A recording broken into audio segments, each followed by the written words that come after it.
हम 2 बहनें ही थीं और मेरी बड़ी बहन रश्मि की शादी के वक्त मैं लगभग 18 साल की थी। हम दोनों बहनों की उम्र में काफ़ी फ़र्क था, लेकिन दीदी मेरी इकलौती बहन थी, इसलिए उनसे मेरा बहुत गहरा लगाव था। शादी के दिन जब उनकी विदाई हो रही थी तो मेरा रो रो कर बुरा हाल था। मैं बार बार दीदी से लिपट कर रो रही थी। तभी मेरे जीजा राजीव ने मुझे अपने पास बैठाया और बहुत प्यार से मेरा हाथ पकड़कर बोले, माही, रोने की क्या बात है, साली भी तो अपनी ही होती है, जब भी तुम्हारा दिल चाहे हमारे घर चले आना। उनकी आवाज़ सुनकर मुझे थोड़ा सुकून मिला और मेरे चेहरे पर हल्की सी मुस्कान आ गई। दीदी की शादी दूसरे शहर में हुई थी, इसीलिए उनके जाने के बाद घर मुझे बहुत खाली लगने लगा था। जीजा जी ने उस दिन जाते जाते मुझसे कहा था कि जब भी तुम अपनी बहन के पास आओगी मैं तुम्हें पूरा शहर घुमाऊंगा। उनकी यह बात मेरे दिल में बस गई थी। दीदी की विदाई के बाद अक्सर मैं यही सोचती रहती थी कि काश जल्दी से मुझे भी दीदी के पास जाने का मौका मिल जाए और मैं उनके साथ कुछ दिन रहकर वापस आऊं। समय धीरे धीरे गुजरता गया और देखते ही देखते दीदी की शादी को लगभग 1 साल हो गया, लेकिन मुझे उनके शहर जाने का मौका नहीं मिल पाया। करीब 1 साल बाद दीदी अचानक हमारे घर आई। उनके साथ राजीव जीजा भी थे। उन्हें देखकर मुझे बहुत खुशी हुई। जीजा जी का स्वभाव शुरू से ही बहुत मिलनसार था। वे सभी से हंसकर बात करते थे और मेरे साथ भी बहुत अपनापन दिखाते थे। जितने दिन वे हमारे घर रहे, हर वक्त मेरा हालचाल पूछते रहते और मेरा बहुत ख्याल रखते थे। वे मेरे लिए कई छोटे छोटे तोहफे भी लाए। मेरा कोई भाई नहीं था, इसलिए मुझे उनका यह अपनापन अच्छा लगता था।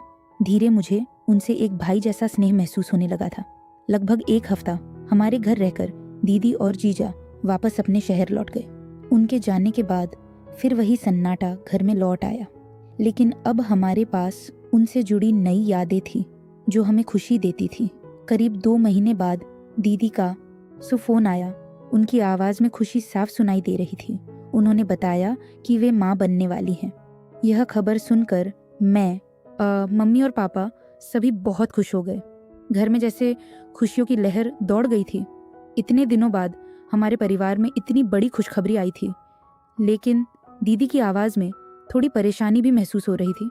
वे मम्मी से कह रही थी कि उन्हें इन दिनों बहुत कमज़ोरी और चक्कर आते हैं और डॉक्टर ने उन्हें ज़्यादा आराम करने को कहा है और वे दूसरे शहर में अकेले रहकर घबरा रही है।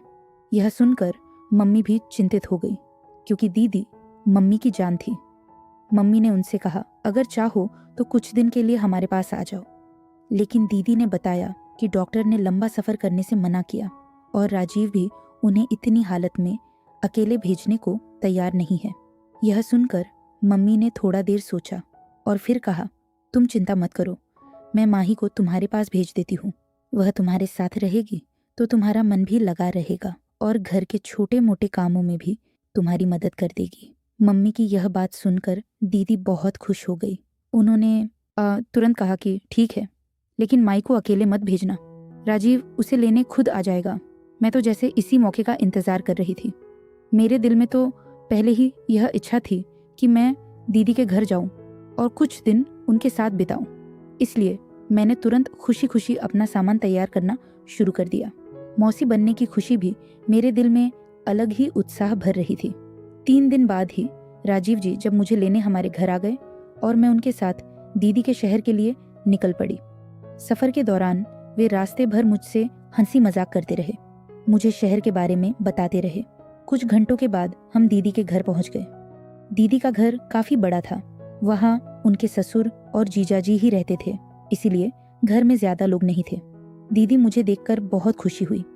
उन्हें पहले से ही मेरी पसंद का खाना बना रखा था और मुझे गले लगाकर बोले, भाई तुम्हारे आने से अब मुझे बहुत अच्छा लगेगा।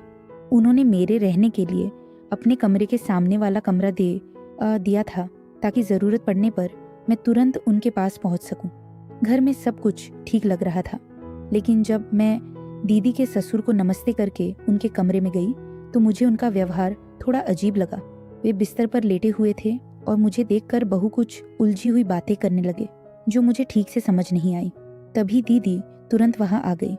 उन्होंने मेरा हाथ पकड़कर मुझे बाहर ले लिया और धीरे से बोली कि उनके ससुर कई सालों से बीमार रहते हैं और कभी कभी अजीब तरह की बातें करने लगते हैं, इसलिए मुझे उनके कमरे में ज्यादा जाने की जरूरत नहीं है। यह सुनकर मैंने भी ज्यादा कुछ नहीं कहा और चुपचाप अपने कमरे में आ गई। सच कहूँ तो उनसे मिलकर मुझे थोड़ा डर जरूर लगा था, इसलिए अगले कुछ दिनों तक मैं उनके कमरे के आसपास वे नहीं गई। दीदी की तबीयत ठीक नहीं रहती थी, इसीलिए वे ज्यादातर अपने कमरे में आराम करती रहती थी और घर के छोटे मोटे काम में संभाल लेती थी। जीजा जी अक्सर मेरा हाल पूछ लेते और कहते कि वो अगर किसी चीज की जरूरत हो तो बता देना।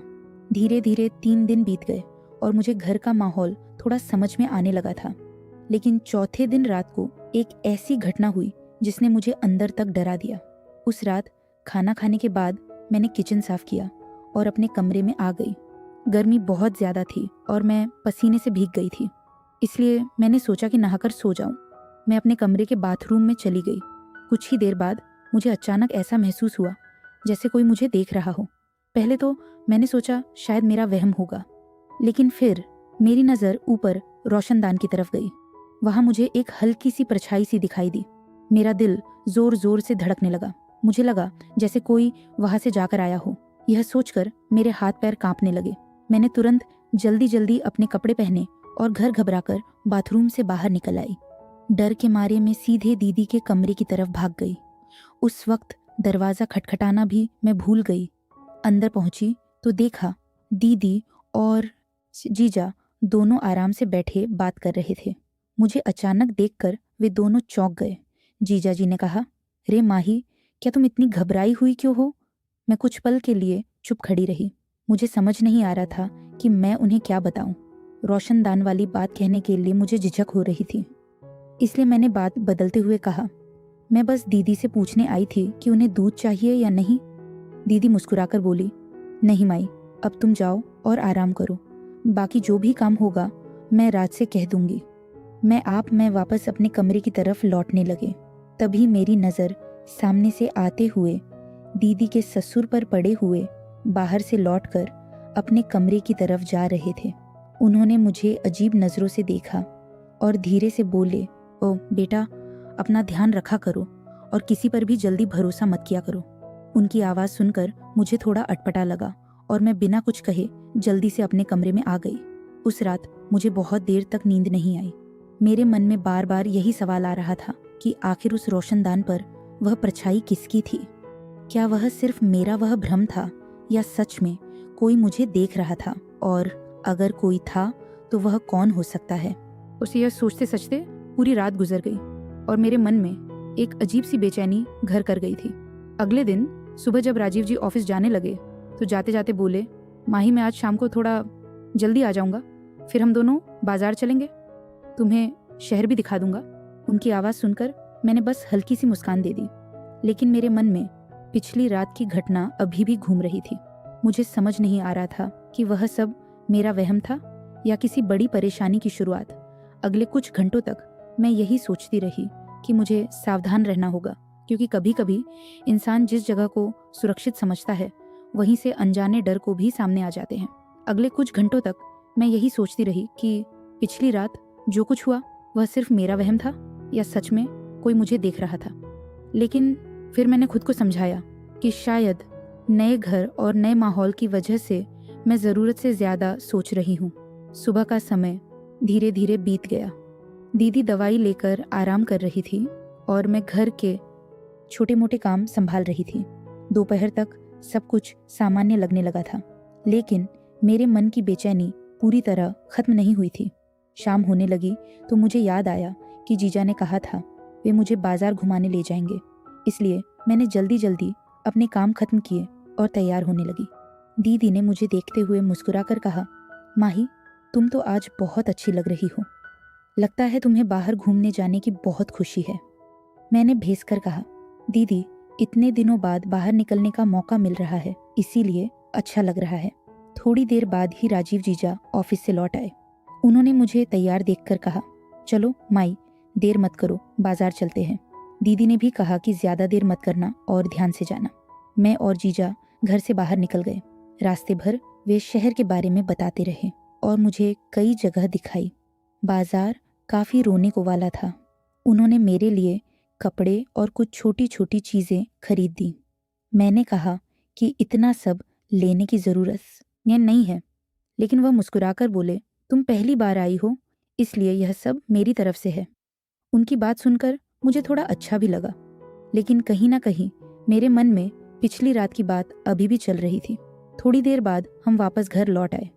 रात को सबने मिलकर खाना खाया। दीदी की तबीयत उस दिन थोड़ा ठीक लग रही थी, इसलिए वे भी हमारे साथ बैठी रही। खाना खाने के बाद मैं किचन साफ करने लगी और बाकी सब अपने अपने कमरे में चली गई। जब मेरा काम खत्म हुआ तो मैं अपने कमरे में आ गई। उस रात मौसम थोड़ा गर्म था, इसलिए मैंने खिड़की खोल दी और बिस्तर पर बैठकर थोड़ी देर मोबाइल देखने लगी। तभी अचानक पूरे घर की लाइट चली गई। चारों तरफ एकदम अंधेरा हो गया। पहले तो मैंने सोचा कि शायद कुछ देर में वह लाइट वापस आ जाएगी, लेकिन तभी मुझे ऐसा लगा जैसे मेरे कमरे में कोई हलचल हुई हो। मैं घबरा गई क्योंकि अंधेरे में कुछ भी साफ दिखाई नहीं दे रहा था। उसी समय मुझे ऐसा महसूस हुआ जैसा कोई मेरे बहुत पास से गुजरा हो। मेरे दिल की धड़कन तेज हो गई और मैं डर के मारे तुरंत कमरे से बाहर निकल आई। अंधेरा इतना था कि मुझे रास्ता ही मुश्किल से दिख रहा था। मैं दीवार का सहारा लेकर धीरे धीरे दीदी के कमरे तक पहुंची और उन्हें आवाज दी। दीदी ने तुरंत जवाब दिया और अपने मोबाइल की टॉर्च जला दी। रोशनी होते ही मुझे थोड़ी राहत मिली। उन्होंने पूछा, क्या हुआ माही, तुम इतनी घबराई हुई क्यों हो? मैं नहीं छकता होगा। मेरे कमरे में शायद कोई था, इसलिए मैं डर गई। दीदी मेरी बात सुनकर हल्का सा हंसने लगी और बोली, अरे नहीं माही, तुम बेकार में डर रही हो। राजीव अभी थोड़ी देर पहले ही लाइट देखने बाहर गए और पापा जी तो अपने कमरे से निकलते ही नहीं होंगे। शायद अंधेरे की वजह से तुम्हें ऐसा लगा होगा। उनकी बात सुनकर मैं चुप हो गई क्योंकि मुझे समझ नहीं आ रहा था कि मैं उन्हें कैसे समझाऊं। मुझे सच में किसी की मौजूदगी का एहसास हुआ था। थोड़ी देर बाद लाइट वापस आ गई और उसी समय राजीव जीजा भी अंदर आ गए। उन्होंने मुझे वहां बैठे देखा तो मुस्कुराकर बोले, देखा, मैंने कहा था ना कि यह अंधेरे से डर जाएगी। फिर वे दीदी से बोले, तुम इसके पास ही बैठो ताकि यह शांत हो जाए। मैं भी अब थोड़ा संभल चुकी थी, इसलिए मैंने कहा, अब मैं ठीक हूँ और अपने कमरे में जाकर आराम कर लूंगी। दीदी ने कहा कि अगर डर लगे तो दरवाज़ा बंद कर लेना। मैं धीरे धीरे अपने कमरे के मेन वापस आ गई और अंधेरे अंदर से दरवाज़ा बंद कर लिया। बिस्तर पर लेटने के बाद भी मुझे नींद नहीं आ रही थी। बार बार वही सवाल मेरे दिमाग में आ रहा था, अनुज की आखिर मेरे कमरे में कौन हो सकता है? अगर जीजा बाहर थे और दीदी अपने कमरे में थी तो फिर वह कौन था जिसने मुझे ऐसा महसूस करा है जैसे वहाँ कोई मौजूद था?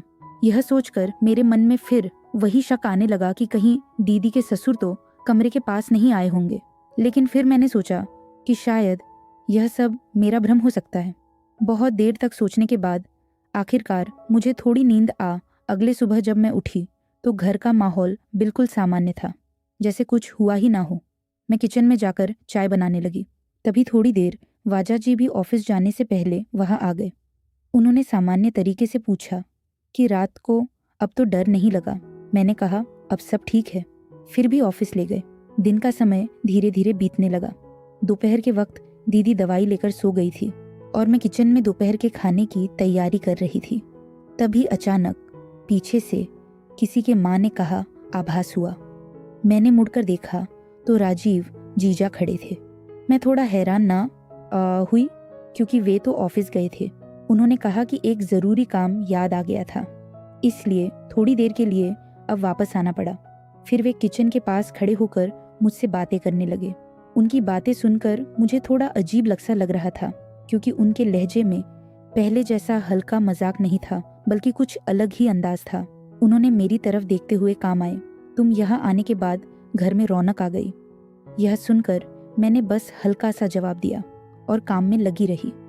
लेकिन कुछ देर बाद उन्होंने और भी अजीब बातें करनी शुरू कर दी, जिससे मुझे ऐसा महसूस होने लगा। मैंने तुरंत कहा, मुझे दीदी को देखना, और किचन से बाहर निकल आई। उस समय मेरे मन में एक अजीब सा डर पैदा हो गया था। मुझे अब समझ आने लगा था कि शायद मेरे साथ जो कुछ हो रहा है वह सिर्फ मेरा भ्रम नहीं था, बल्कि घर में कुछ ऐसा था जिसे मैं अभी तक पूरी तरह समझ नहीं पाई थी। मैंने तय किया कि अब मुझे ज़्यादा सावधान रहना होगा और हर बात को ध्यान से देखना और होगा, क्योंकि कई बार खतरा वहाँ से आता है जहाँ हम सबसे ज़्यादा उम्मीद रखते हैं। उस दिन के बाद मेरे मन में एक अजीब सी बेचैनी बस गई थी और मुझे लगने लगा था कि इस घर में सब कुछ उतना सामान्य नहीं है जितना बाहर से दिखाई